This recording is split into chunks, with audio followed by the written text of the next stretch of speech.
Ah là, ok. Bonjour à tous.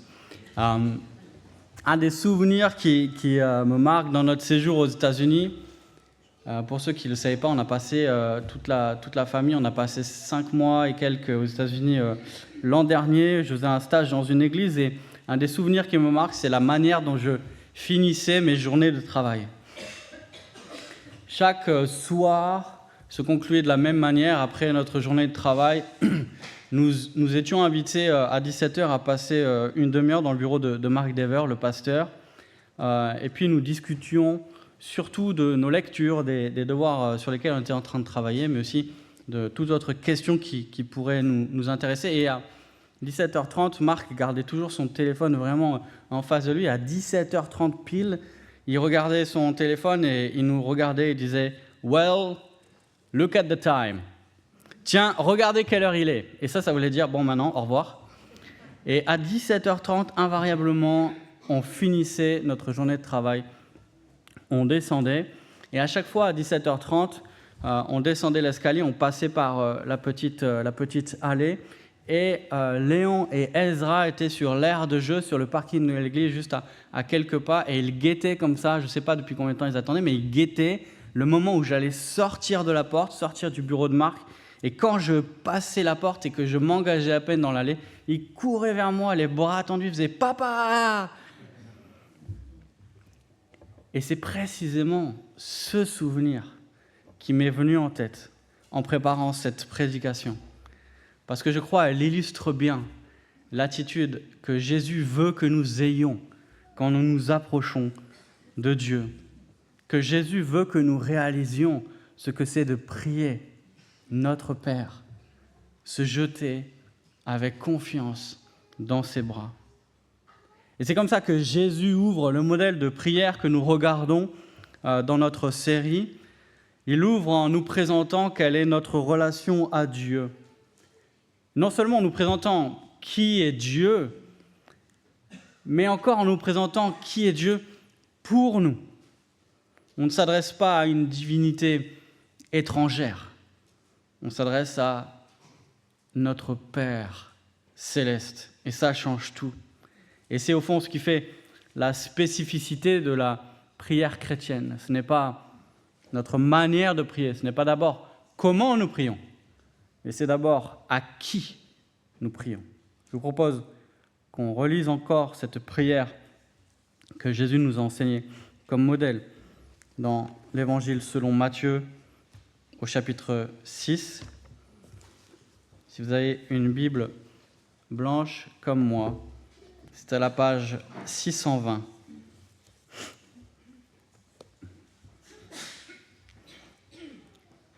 Et moi, je ne lirai pas dans cette version de la Bible blanche, je lirai dans une autre version, un peu plus ancienne. Matthieu 6, versets 9 à 13. « Voici donc comment vous devez prier. Notre Père qui es aux cieux, que ton nom soit sanctifié, que ton règne vienne, que ta volonté soit faite sur la terre comme au ciel. Donne-nous aujourd'hui notre pain quotidien. Pardonne-nous nos offenses comme nous aussi nous pardonnons à ceux qui nous ont offensés. Ne nous induis pas en tentation, mais délivre-nous du malin.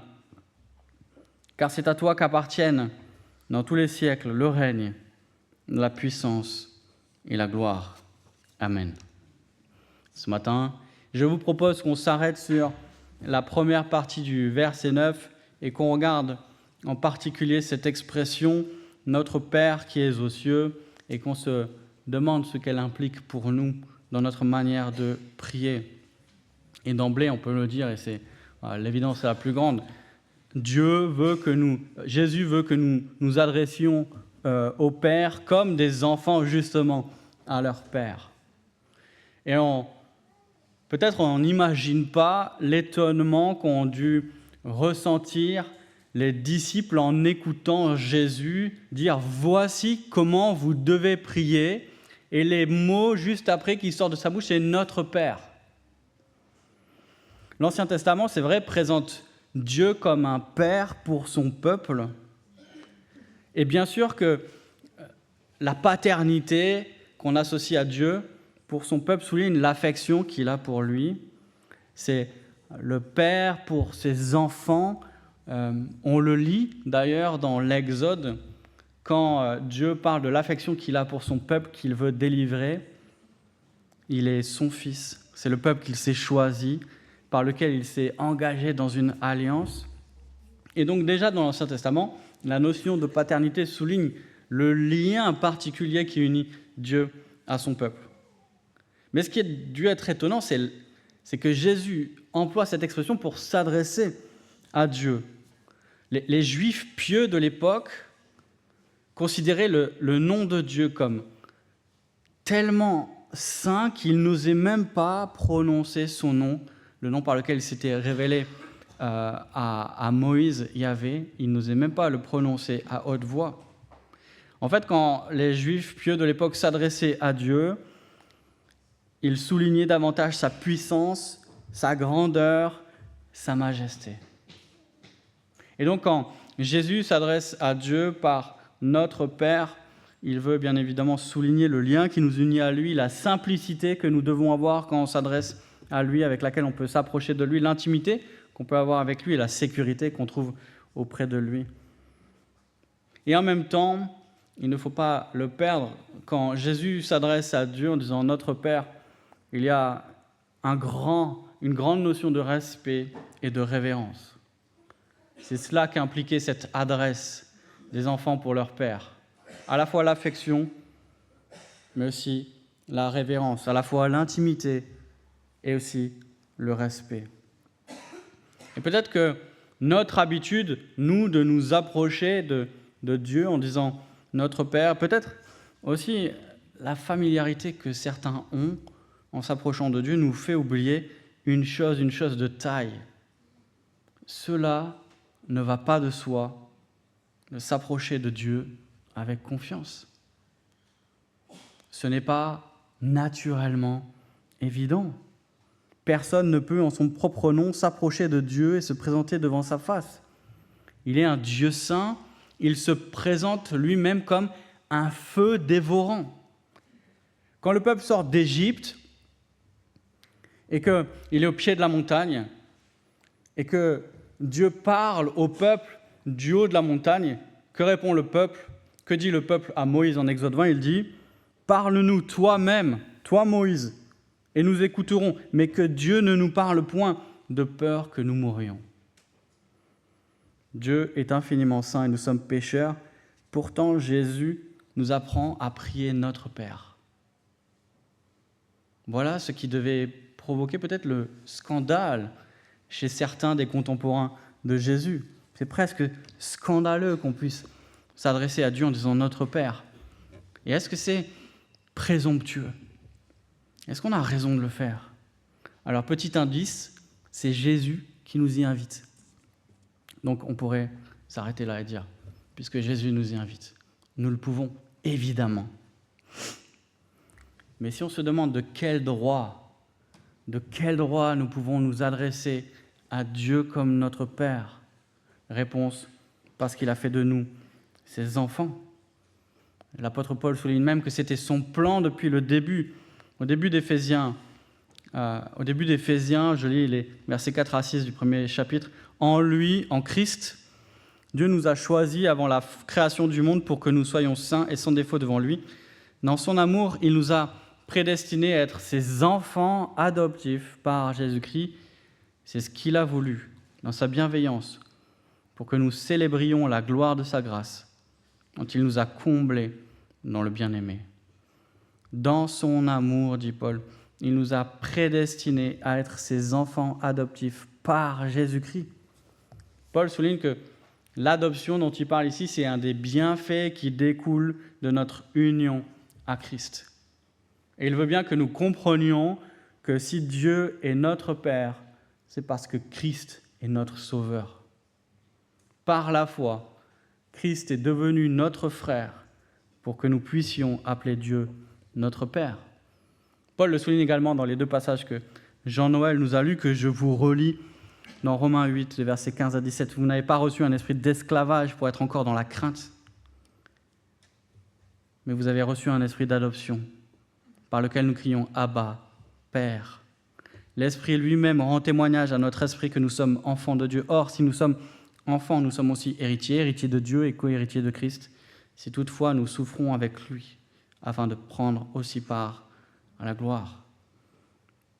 En Galates 4, parce que vous êtes ses fils, Dieu a envoyé dans votre cœur l'esprit de son Fils qui crie « Abba, Père ». Ainsi tu n'es plus esclave, mais fils, et si tu es fils, tu es aussi héritier de Dieu par Christ.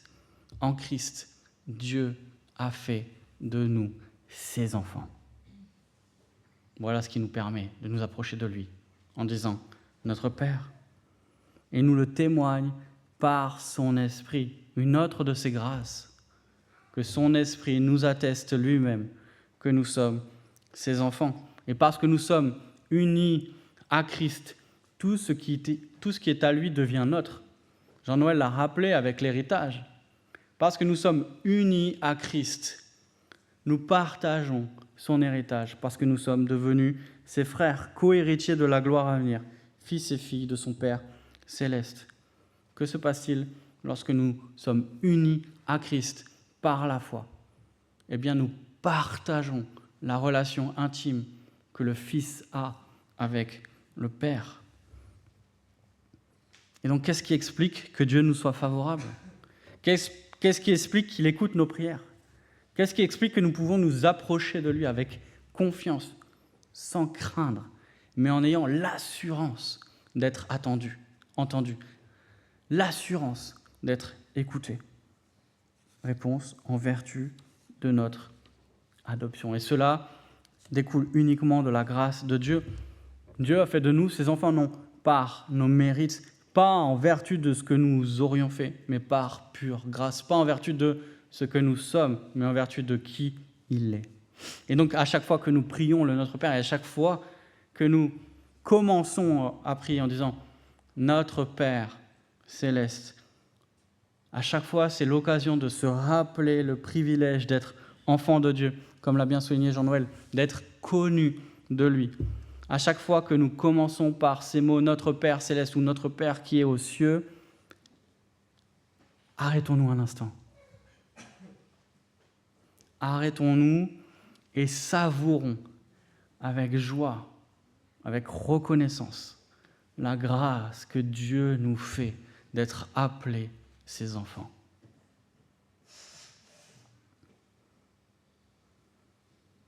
Jean Calvin a cette parole extraordinaire, il dit « De fait, si la majesté de Dieu qui nous fait trembler nous vient à l'esprit, il est impossible que nous ne soyons pas épouvantés et que le sentiment de notre indignité ne nous effraie pas et ne nous donne pas envie de fuir,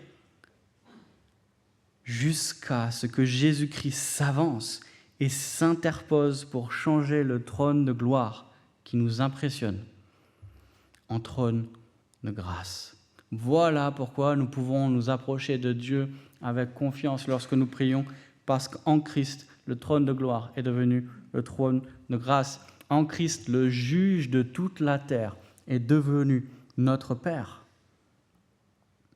Cela signifie également, c'est une des implications, que seuls ceux qui ont Jésus pour frère peuvent appeler Dieu leur Père. Ce n'est que par la foi en Christ que nous pouvons nous approcher du Dieu vivant et vrai. Rien d'autre que la médiation de Christ nous permet de prier Dieu en appelant Dieu notre Père. Jésus a déclaré « Je suis le chemin, la vérité et la vie. Nul ne vient au Père que par moi. » Et donc tous ceux qui ont appelé Jésus leur Sauveur peuvent appeler Dieu leur Père. J'aimerais, dans un second temps, nous donner 4 raisons. 4 raisons nous encourager. 4 raisons qui nous encouragent à nous approcher de notre Père en toute confiance. La première, c'est qu'il nous aime. Et en réalité, tout le reste découle de ça.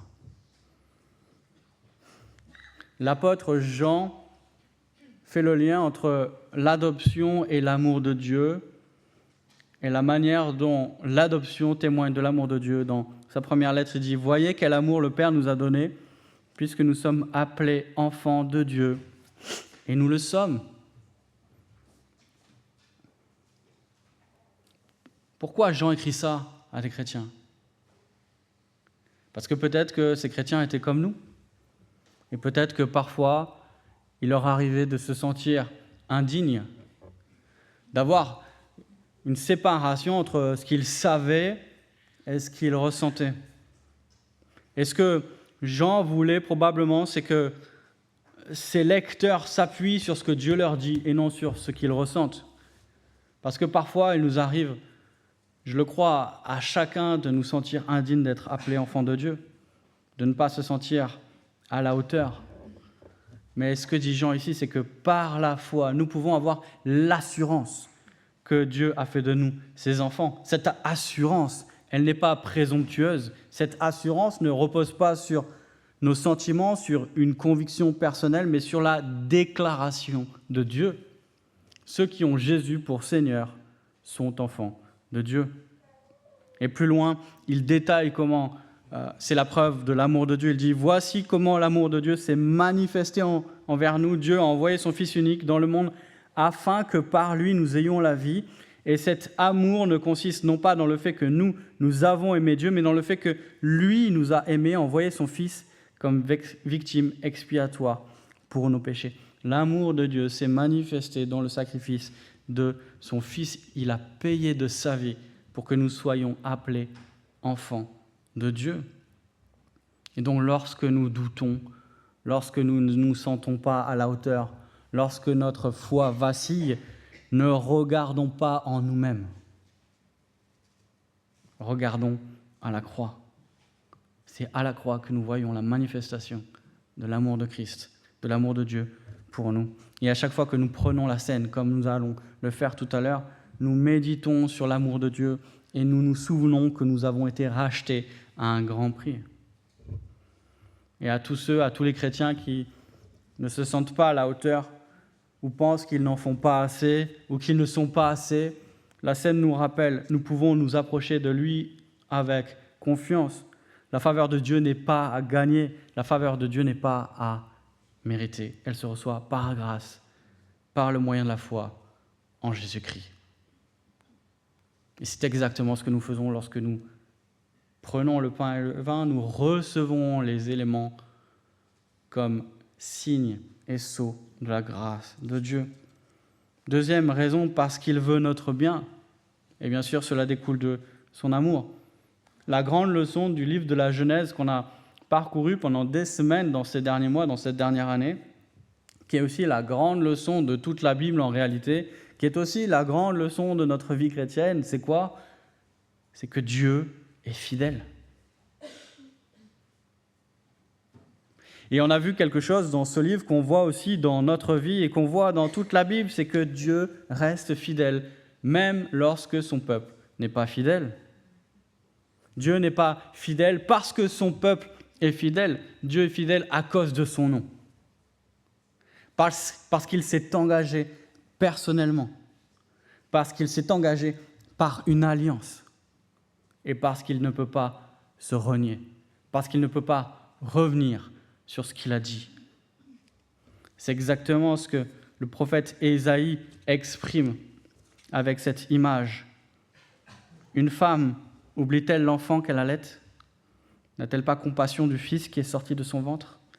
Même si elle l'oubliait, moi, je ne t'oublierai jamais, dit Dieu à son peuple. Rien ne peut changer les dispositions de Dieu envers nous. Quand nous sommes unis à Christ par la foi, Dieu est notre Père et nous sommes ses enfants. Et il agira toujours avec nous comme un père envers ses enfants. Et peut-être que pour certains, en réalité, ce n'est pas rassurant. Peut-être que pour certains, c'est précisément là un point qui les bloque. Parce que peut-être certains ont eu un père absent ou un père violent. Et que de manière immédiate, cette idée d'avoir Dieu comme père ne fait pas penser à l'amour, mais à l'abus.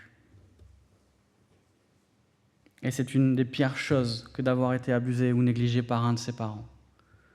D'avoir été négligé par ceux qui sont censé prendre soin de vous et vous protéger.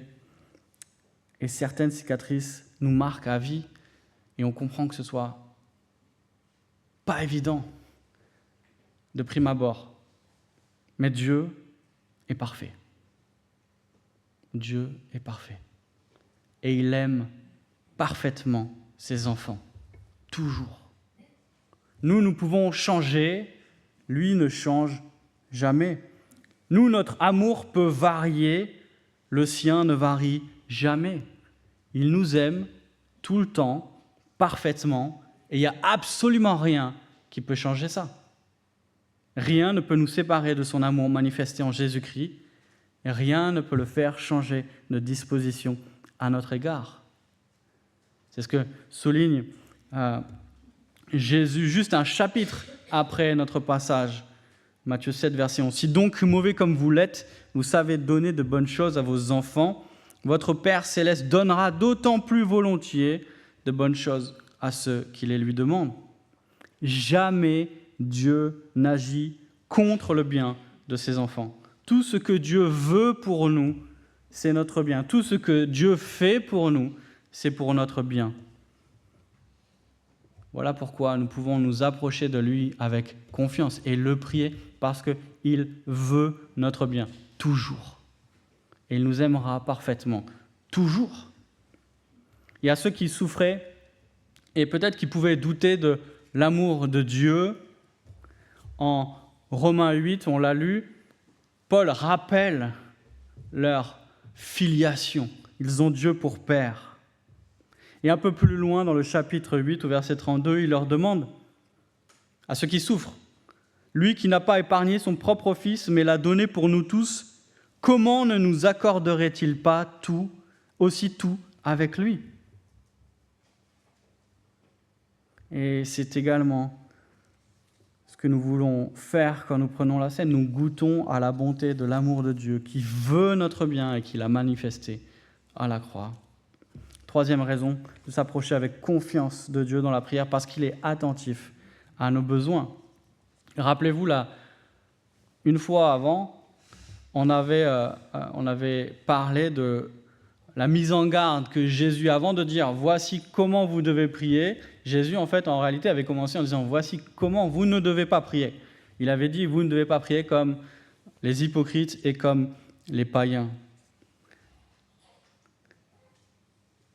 Et juste après, dans le chapitre 6, un peu plus loin que notre passage, Jésus élabore, il dit, ce n'est pas seulement que vous ne devez pas prier comme les païens, mais vous ne devez pas vivre comme les païens, c'est-à-dire comme ceux qui ne connaissent pas Dieu, ceux qui n'ont pas Dieu pour Père.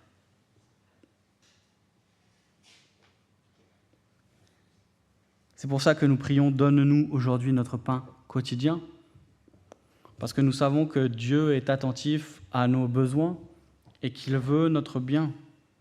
Et quand on prie ça, on avait dit, on prie notre dépendance, on exprime que nous avons besoin de Dieu pour vivre. On exprime que nous avons besoin de lui, pour tout.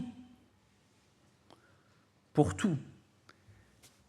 Mais quand nous prions cela, nous affirmons non seulement notre dépendance, mais aussi notre confiance. Nous prions avec foi parce que nous prions notre Père, celui qui connaît nos besoins. Et on prie avec confiance parce qu'on sait que celui à qui nous prions nous regarde comme un bon père regarde ses enfants, attentifs à leurs besoins. C'est exactement l'application que Jésus fait. Et savoir ça, qu'est-ce que ça doit changer ? Eh bien, ça doit changer nos inquiétudes en paix. Regardez avec moi Matthieu 6, les versets 31 et 32. Ne vous inquiétez donc pas et ne dites pas « Que mangerons-nous ? Que boirons-nous ? Avec quoi nous habillerons-nous » En effet, tout cela, ce sont les membres des autres peuples qui le recherchent. Or, votre Père céleste sait que vous en avez besoin. La paix que nous avons face aux difficultés, la paix que nous avons dans l'épreuve, la paix que nous avons quand tout s'agite autour de nous, ce n'est pas un déni. C'est pas se boucher les oreilles, se fermer les yeux et se répéter en boucle « tout va bien, tout va bien, tout va bien, tout va bien ». C'est la ferme assurance que nous marchons sous le regard de notre Père bienveillant. Et que tout ce qui nous inquiète, il le conduit, il le dirige pour notre bien.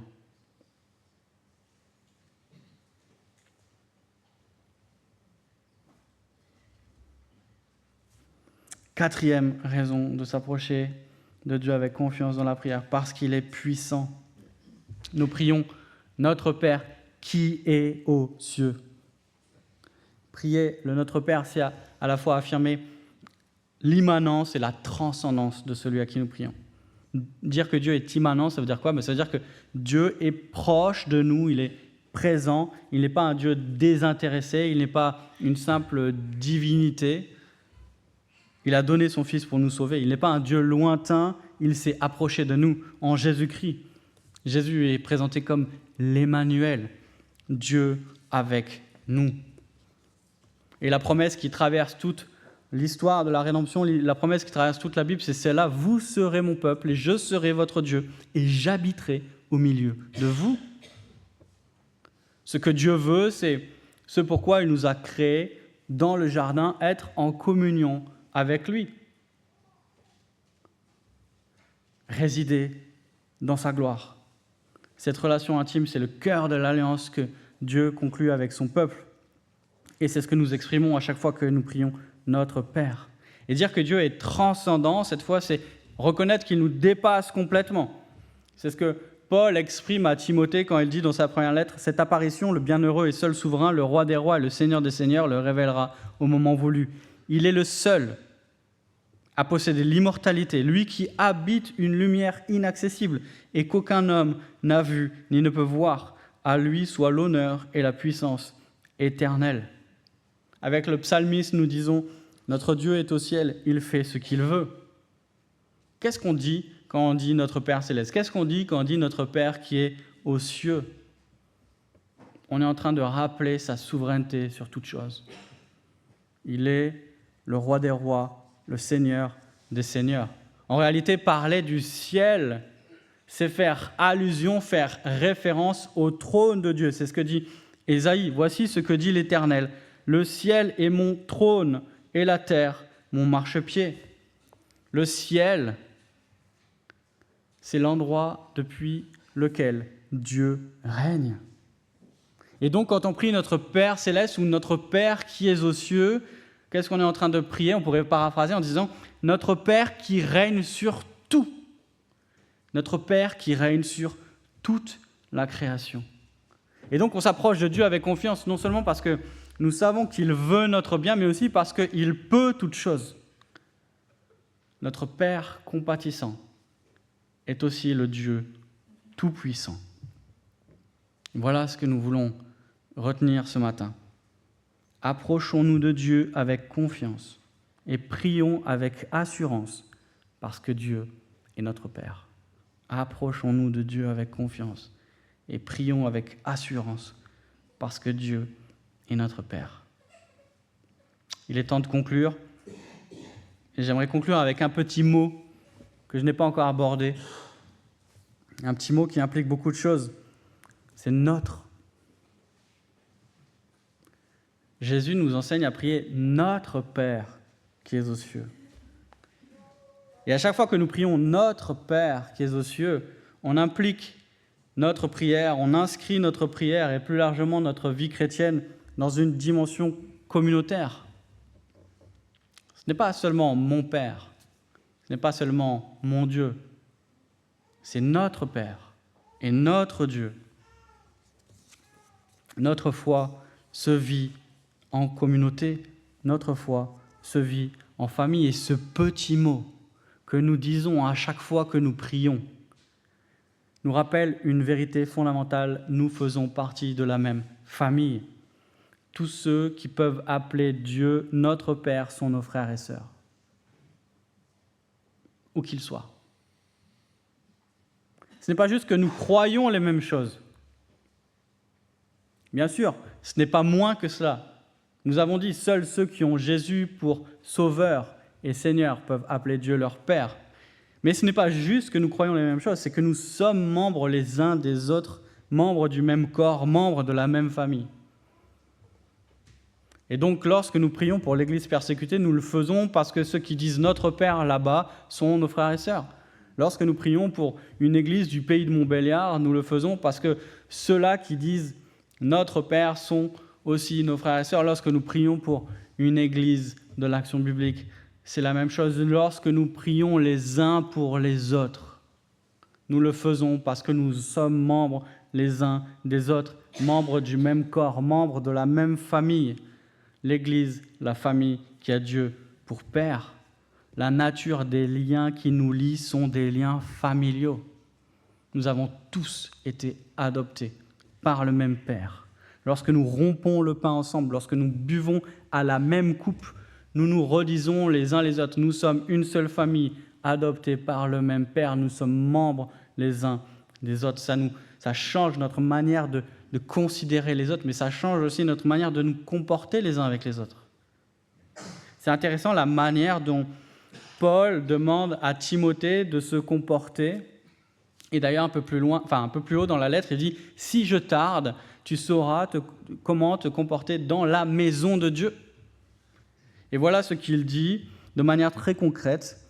Il dit « Ne réprimande pas rudement le vieillard, mais exhorte-le comme un père, les jeunes hommes comme des frères, les femmes âgées comme des mères, les jeunes comme des sœurs en toute pureté. » Parce que l'Église locale est une famille, on doit traiter les membres de l'Église comme on le ferait dans un foyer, les plus âgés comme des parents, les plus jeunes comme des frères et sœurs. Et cette vision de la famille façonne notre manière d'être les uns avec les autres, dans le respect et en toute pureté. L'Église est la famille de Dieu, la maison du Dieu vivant. Nos liens ne sont pas des liens d'association. Ils sont des liens familiaux. Nous ne sommes pas membres de l'association, c'est quoi le nom ? Action biblique du pays de Montbéliard. Oui, nous le sommes. Mais pas que cela, et pas d'abord cela. Nous sommes d'abord membres de cette famille manifestée localement dans l'église d'Étupes. Avancer dans la vie chrétienne, c'est apprendre à vivre ensemble comme des enfants d'un même Père. Et donc quand on prie notre Père, et qu'on le fait en particulier avec les autres, ce qu'on demande, on le demande pour nous, mais aussi pour les autres. Et on va le voir dans la prière. Tous les verbes sont au pluriel. Donne-nous, pardonne-nous, garde-nous. Je veux prier.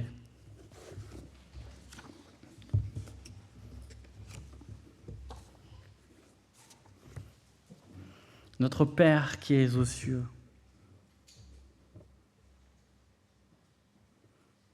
nous voulons élever ton nom,